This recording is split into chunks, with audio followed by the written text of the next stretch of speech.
Armed enforcers hired by the HOA smashed into a veteran's home, all because his backyard fence didn't fit the guidelines. FUD. HOA President Brett Caldwell twisted community rules into a tool of control, punishing anyone who dared to stand out. But when 12-year-old Jackson stepped forward to defend his father, everything changed in a moment no one saw coming. And just wait until you hear how this explosive confrontation turned into a powerful fight for justice, and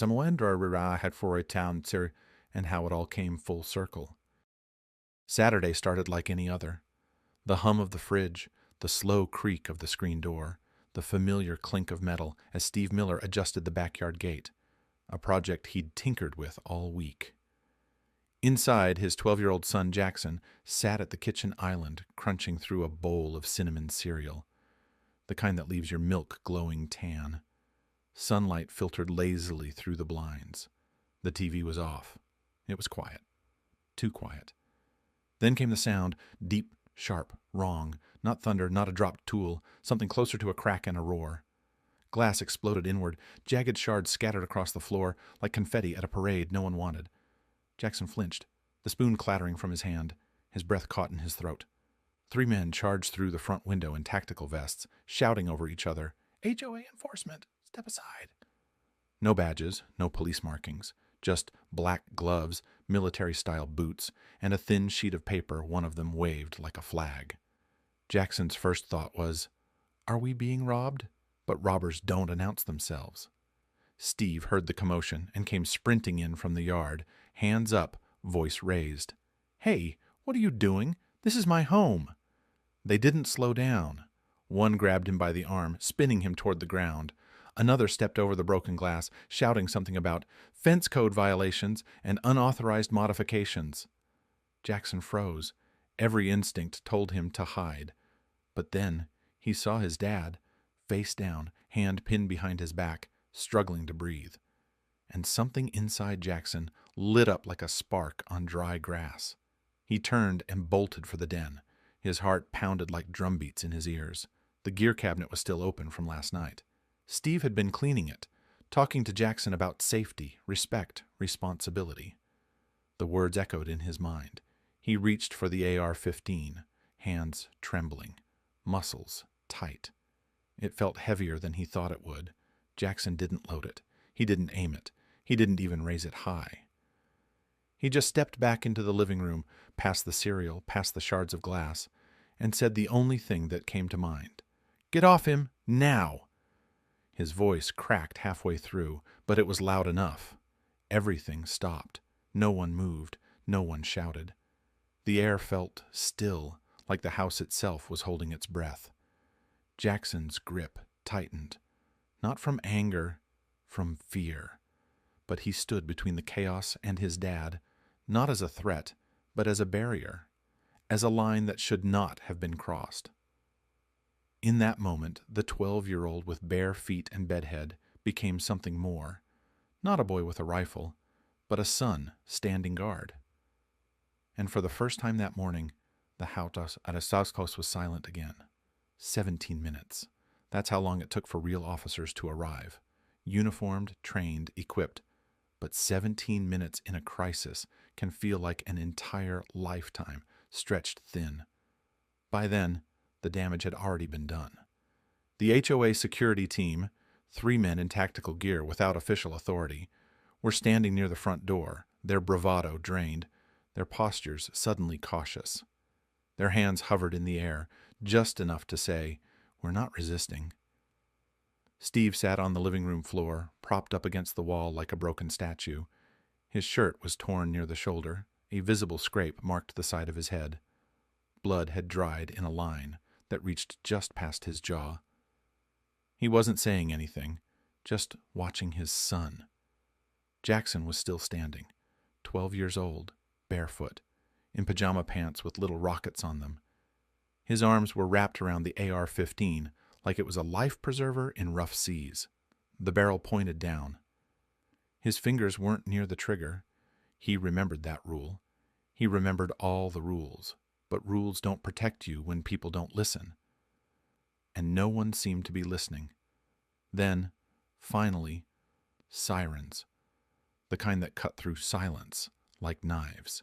Blue and red lights painted the walls of the house, flickering over the broken glass. The front door flew open. "Drop the weapon! Hands where we can see them! Step away!" Jackson flinched as two officers rushed toward him. He didn't argue, didn't move fast, just slowly released the rifle and let it slip from his hands, metal clanging faintly against the hardwood floor. He raised his arms, palms out. One officer gently guided him backward and out the door. Another scooped up the rifle. A third moved toward Steve, who was still dazed, trying to explain something, anything. But the officer had already pulled out the cuffs. The world outside was spinning faster than anyone could control. On the sidewalk, half the neighborhood had gathered, some watching quietly, others recording. A woman on her phone streamed live, narrating with shallow breath and wide eyes. "They just brought the dad out. Oh my God, and the kid. Yeah, that's him. That's the one with the gun. He looks so small. This is crazy." Jackson was placed in the back seat of a squad car. No cuffs, but the door still locked from the outside. Through the window, he could see the flash of cameras. He spotted his neighbor across the street, the one who always gave him extra popsicles in summer, holding up her phone and shaking her head. Not one of them came closer. No one asked if he was okay. In those minutes, the headlines were already writing themselves. 12-year-old points rifle at HOA security. Armed child in domestic dispute. No mention of the shattered window, no mention of the unannounced intrusion, no mention of the fence. No one seemed to care that the security officers weren't police, just hired muscle with matching jackets and printed papers. No one cared that Jackson never aimed, never threatened, never shouted anything except "stop." The story was already on a different track, one that no one in the Miller family had chosen. And Jackson, sitting alone in that car, hands in his lap, knees pressed together, could already feel it.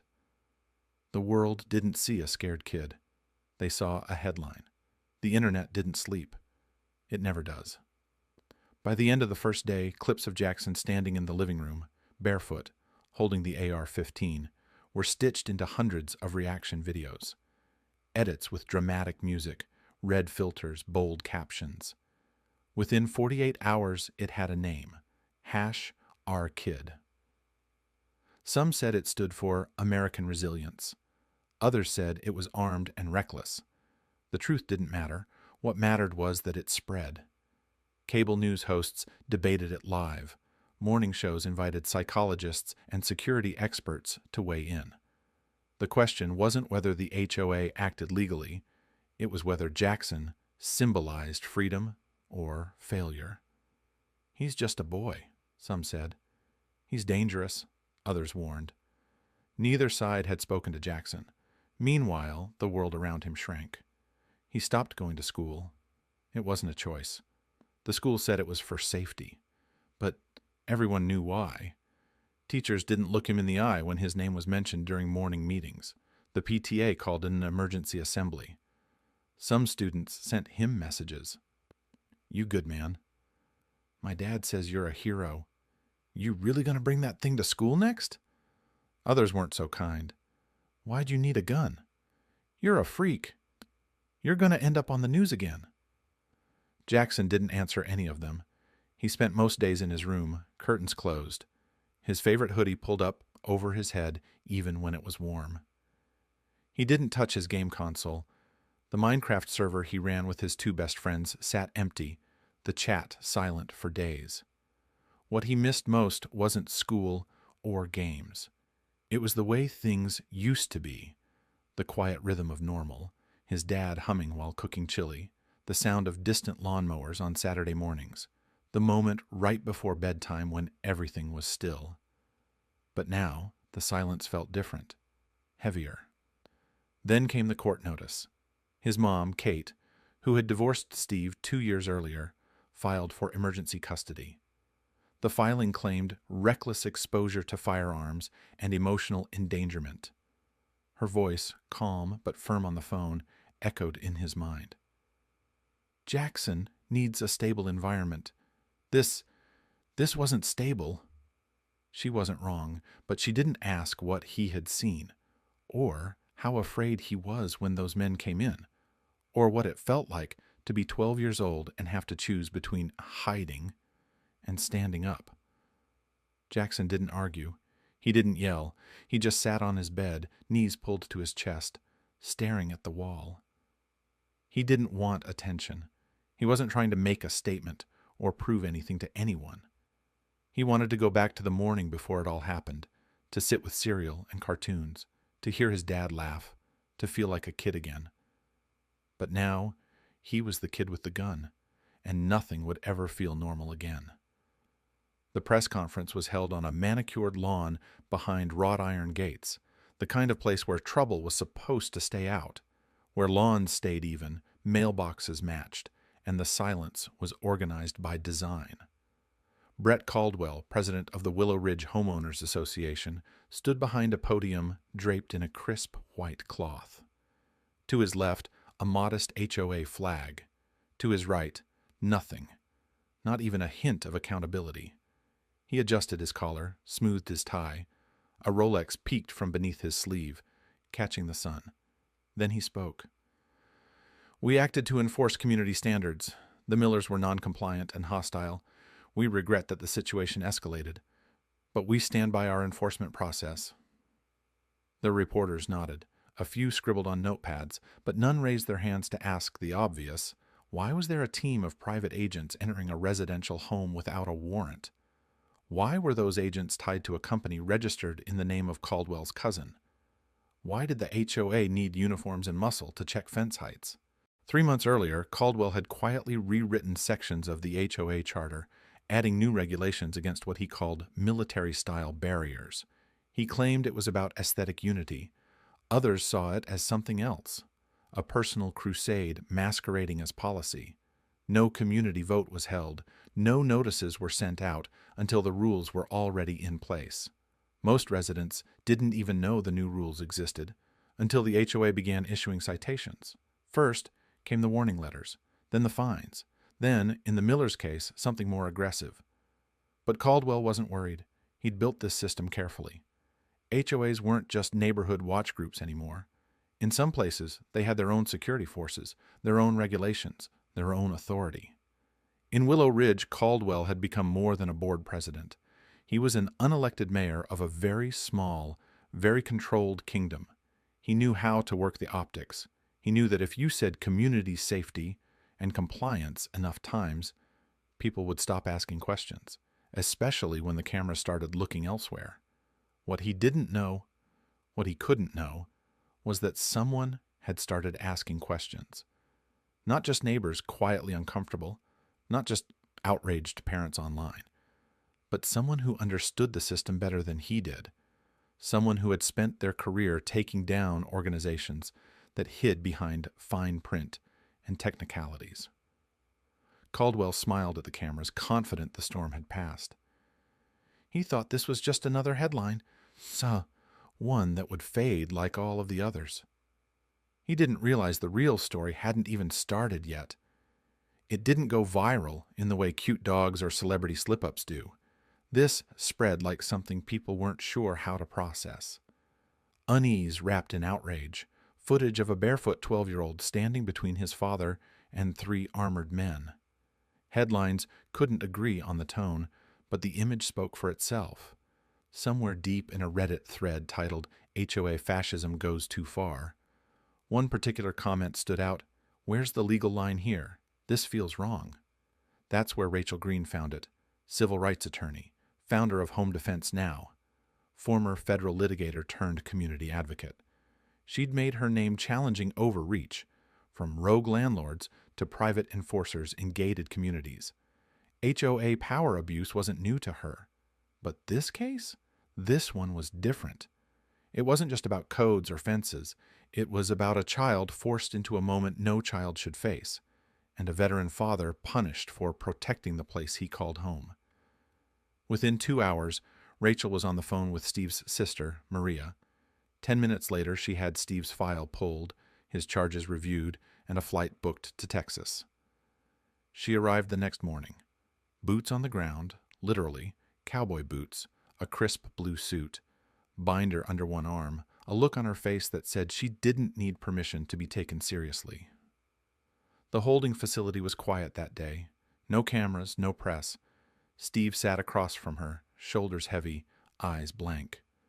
He looked older than his age, worn, not weak, the kind of tired that comes from fighting too many battles alone. Rachel sat down. No small talk, no sales pitch. You served your country. You built a fence to keep your family safe. And now they want to label you a threat because you didn't fold when they told you to? Let me help you flip the script. Steve didn't respond right away.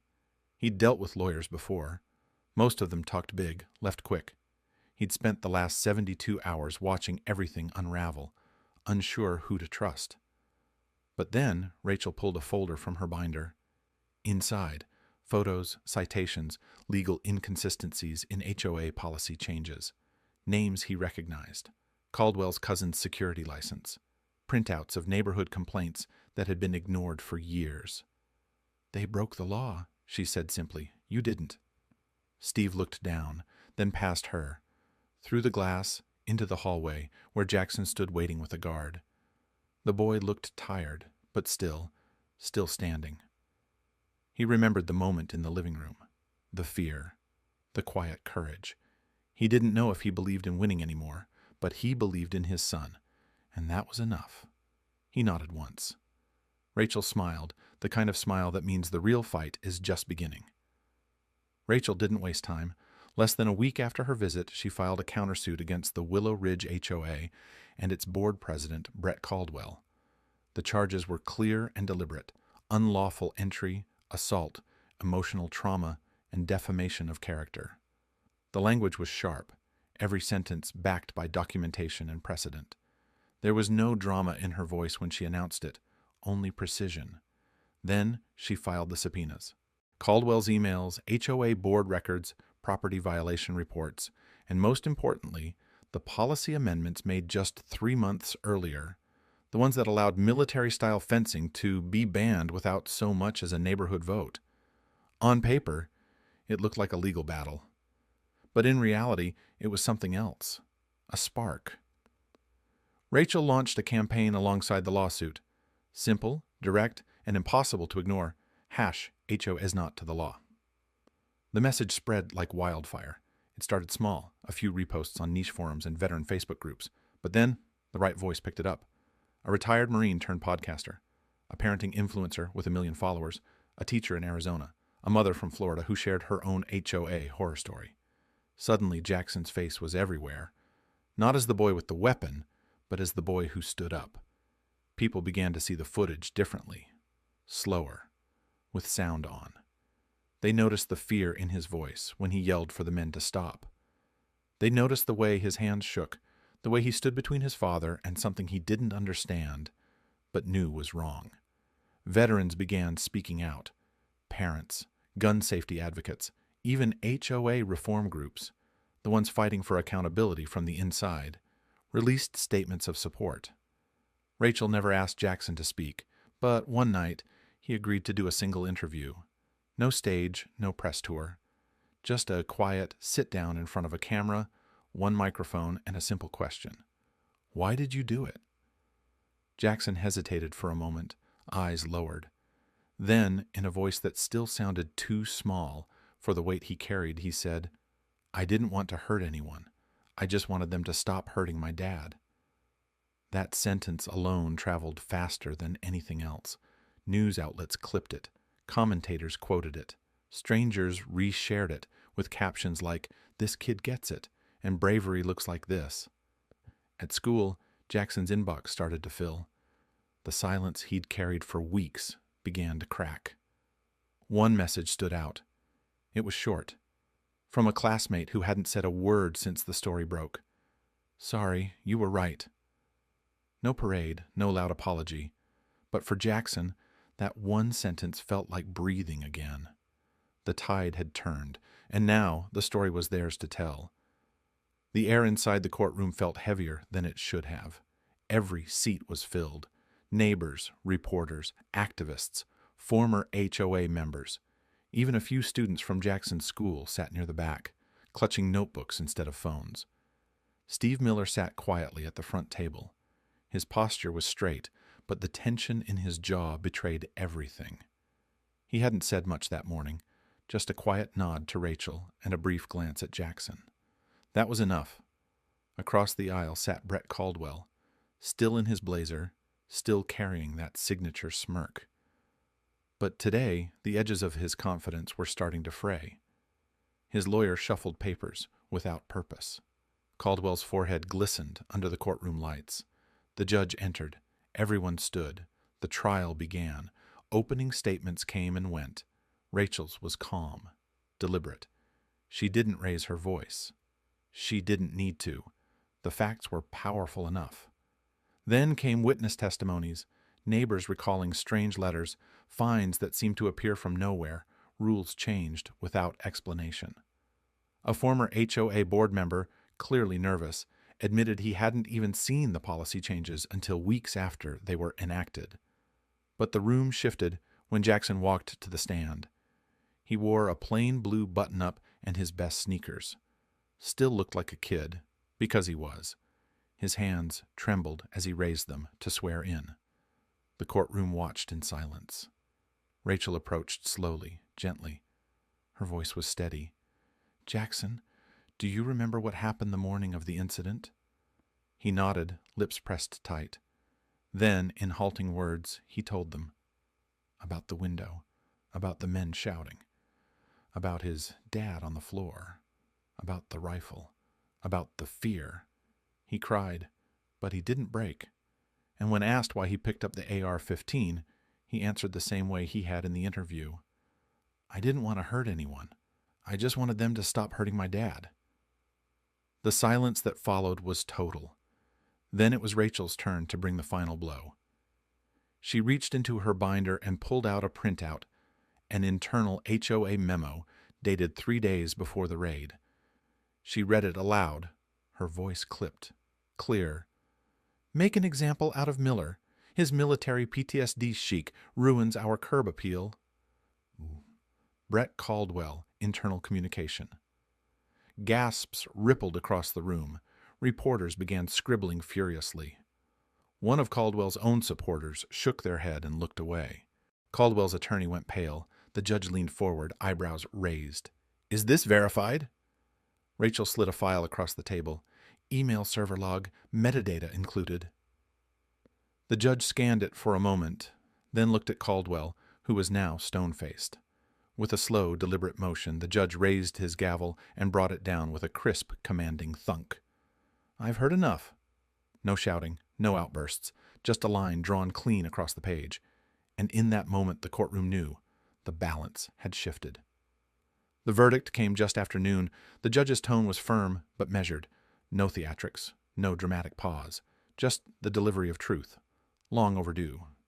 The Willow Ridge Homeowners Association is found in violation of state property rights law and residential trespass regulations. The HOA's enforcement actions against the Miller family are deemed unlawful. The associated security firm will have its operating license revoked effective immediately. Mr. Brett Caldwell is hereby fined $100,000 for abuse of authority and removed from his position as HOA president. No cheers erupted in the courtroom. Just silence. Stunned, relieved silence. Steve sat still for a few moments, as if his body didn't quite believe what it had just heard. Rachel placed a hand gently on his shoulder. He exhaled for what felt like the first time in weeks. The charges against him dropped entirely. The judge acknowledged his right to defend his home and called the HOA's actions a misuse of private power under the guise of community order. Then came the quieter victory, the one Jackson never saw coming. The custody petition filed by Kate, Jackson's mom, had also been officially dismissed. No hearings, no appeals. The judge simply noted that the situation did not warrant state intervention, but it wasn't the legal phrasing that mattered. It was what happened in the hallway after the ruling. Kate stood there, arms crossed at first, avoiding eye contact. But when Jackson walked toward her, not as the boy who stood with a rifle, but as her son, Her posture changed. She dropped to one knee and pulled him into a hug. No words, just arms and shaking and tears she hadn't let herself show in weeks. Then she looked up at Steve, eyes red, voice quiet. I was scared, but I saw him on that stand, and I saw you, and I know now. He wasn't in danger with you. He was safe. Steve didn't say anything, just nodded, and for the first time in a long time, they stood together, not as a couple, but as two people who both wanted what was best for the boy between them. Outside the courthouse, the air was cool and bright. A small group of reporters waited at the bottom of the steps. Cameras clicked, questions flew. But Jackson didn't flinch this time. He didn't drop his head or step behind his dad's shadow. He stood tall, right beside him. No more hiding, no more explaining. The boy who once gripped a rifle in fear now stood with his hands free and his head high, in quiet, earned dignity. 6 months later, the headlines were gone. The noise had faded, but the fence still stood, steel, straight, and unmistakably there, just like the day they finished it. No one questioned its place anymore. No more violation letters, no more raids. It was now and officially protected by state law. Funny how something so simple, a line in the dirt with posts and panels, could hold so much meaning. For the Millers, it wasn't just a fence. It was where the story began, and where, in many ways, it finally came to rest. Jackson was back in school. He kept his head down, for the most part, focused on classes, sat at the edge of the lunch table, close to the windows. He didn't talk much about what happened that day. Most of the teachers didn't ask. Most of the kids, surprisingly, respected that. He still got looks sometimes, but fewer now. And when he did, he didn't look away. He didn't feel like a hero. And maybe that's why people started to see him as one. At home, things were different. Quieter, but stronger. He and Steve still grilled on Sundays. They started planting tomatoes again. And in the garage, surrounded by tools and old gear, they built something new together, a podcast. It wasn't fancy, just a mic, a laptop, and a weekly recording they called Backyard Liberty. They talked about home ownership, personal rights, self-reliance, fatherhood. It wasn't angry. It wasn't loud. It was steady. Honest. Personal. Episode 1. What Makes a Home Worth Defending dropped on a Wednesday. In the final minutes, Jackson leaned closer to the mic. His voice was deeper now. Not just because he was growing up, but because something inside him had settled. They thought we were the threat, he said, but the real danger was thinking they could take everything without a fight. There was a pause. Not for effect, just to breathe. And with that, the episode ended. No outro music, just silence. A silence filled with meaning. The boy who had once stood between his father and 3 armed men hadn't become a warrior or a rebel or a legend. He became a reminder that bravery isn't always loud, and justice doesn't always wear a badge. Sometimes it wears small shoes and speaks with a shaking voice, but it stands, just like the fence,